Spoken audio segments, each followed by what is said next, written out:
जब भी हम लोग परेशान होते हैं तो ईश्वर की शरण में जाते हैं, क्योंकि हमें एक उम्मीद होती है कि ईश्वर की शरण में जाने से हमारी जो भी परेशानियां हैं वो दूर हो जाएंगी। हेलो स्टूडेंट्स, आज का हमारा टॉपिक उम्मीद नाम की कविता ही है। ये जो कविता है द होप, ये राजन अग्रवाल द्वारा लिखी गई है। राजन अग्रवाल जो कि झुंझुनू के सिंघाना टाउन से रिलेटेड है और 1991 का इनका बर्थ है। इस कविता में राजन अग्रवाल जी ने कहा है कि प्रकृति की हर चीज़ आशान्वित रहती है और जीवन के प्रति ये उम्मीद, ये आशा ही इस पृथ्वी पर जीवन के लिए जिम्मेदार है। क्या कहते हैं वो? The hope is given different names. आशा को भिन्न भिन्न प्रकार के नाम दिए गए हैं। सम कॉल इट एक्सपेक्टेशंस, कुछ लोग इसे एक्सपेक्टेशन यानी आशा कहते हैं।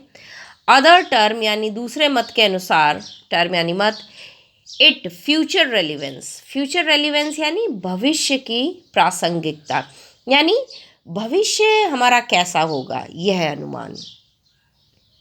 तो कुछ लोग ये सोचते हैं कि भविष्य की प्रासंगिकता है ये। Some other things it a major यानी परिमाप ऑफ बेनिफिक्शन।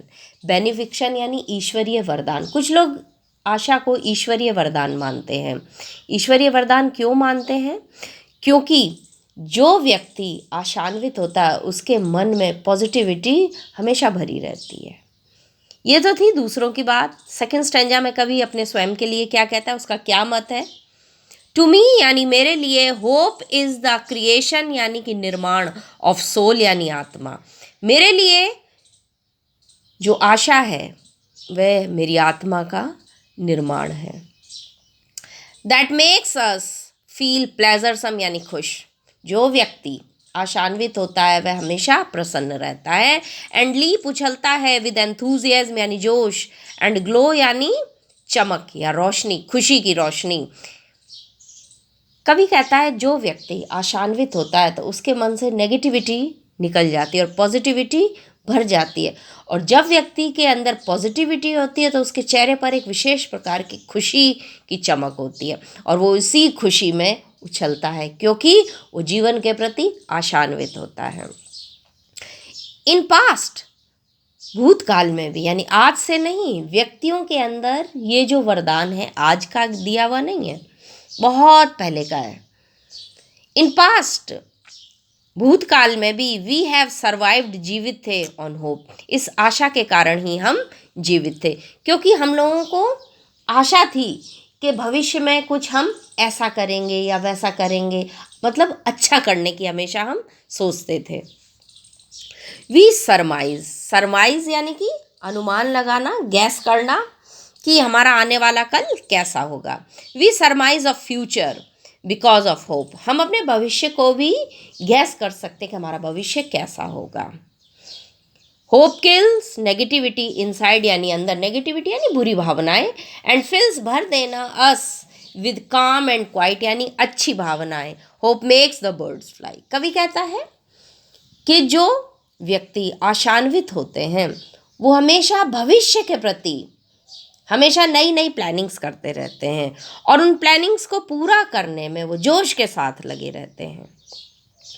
और जोश के साथ जब वो कार्य करते हैं तो उनके अंदर से जो नेगेटिव वेज हैं वो अपने आप निकल जाती हैं और इस प्रकार से उनके चेहरे पर हमेशा शांति दिखाई देती है। आशा ही है जो पक्षियों को उड़ने के लिए मजबूर करती है। एक पक्षी को आशा होती है कि जब वो अपने घोंसले से दूर उड़ के जाएगा और जब वो शाम को वापस आएगा तो अपने बच्चों के लिए दाने लेकर के आएगा। क्या कहता है? इन सर्च ऑफ यानी तलाश में, of food for young ones. Young ones यानी कि अपने छोटे बच्चे। तो पक्षी किस लिए जाता है, कहाँ पर जाता है? बहुत दूर जाता है अपने घोंसलों से उड़कर, ताकि जब वो वापस आएगा तो अपने बच्चों के लिए दाने लेकर के आएगा। इस आशा में वो उड़ करके जाता है। एंड मटेरियल यानी सामान, to build their homes. Homes यहाँ पर घोंसलों के लिए आया, नेस्ट के लिए आया। बिल्ड यानी बनाना। पंछी जो है जब उड़ कर के जाते हैं इस आशा के साथ उड़ करके जाते हैं कि उन्हें दाना भी मिलेगा और अपने घोंसलों को बनाने के लिए तिनके भी मिलेंगे। It is the hope that makes a bird यानी कली, स्टे यानी रहना, on the branch and Bloom, Bloom यानी खिलना। कली इसी आशा के साथ शाख पर जीवित रहती है कि एक दिन वो फूल बन जाएगी। यदि कलियां ये आशा करना छोड़ दें कि पता नहीं हम भविष्य में बनेंगे कुछ के नहीं बनेंगे, मुरझा करके गिर जाएंगे, तो शायद किसी भी शाख पर कोई भी किसी भी प्रकार का फूल नहीं लगेगा। ट्रीज लूज, गिरा देना देयर लीव्स, पत्ते, विद होप, पेड़ अपने पत्तों को गिरा देते हैं इस आशा के साथ दैट वन डे, एक दिन, इट विल बी लेडेंड, भर जाएंगे, विद ग्रीन ह्यूज, हरे रंग से, ह्यूज यानी कलर यानी पत्तों से। पेड़ों को ये आशा होती है कि एक न एक दिन फिर से उनकी शाखों पर पत्ते वापस आ जाएंगे। तो यानी उम्मीद, उम्मीद पर ही दुनिया कायम है।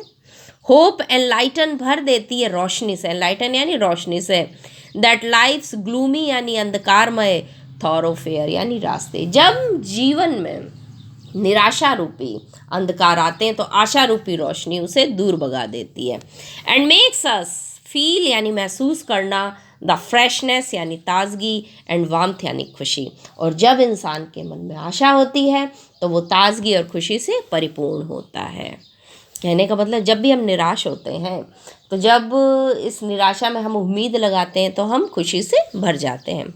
ऑफ द डे अहेड यानी भविष्य में, hope makes life go on यानी भविष्य में भी ये जीवन यूं ही चलता रहेगा, क्योंकि जीवन किस पर टिका हुआ है? उम्मीद पर।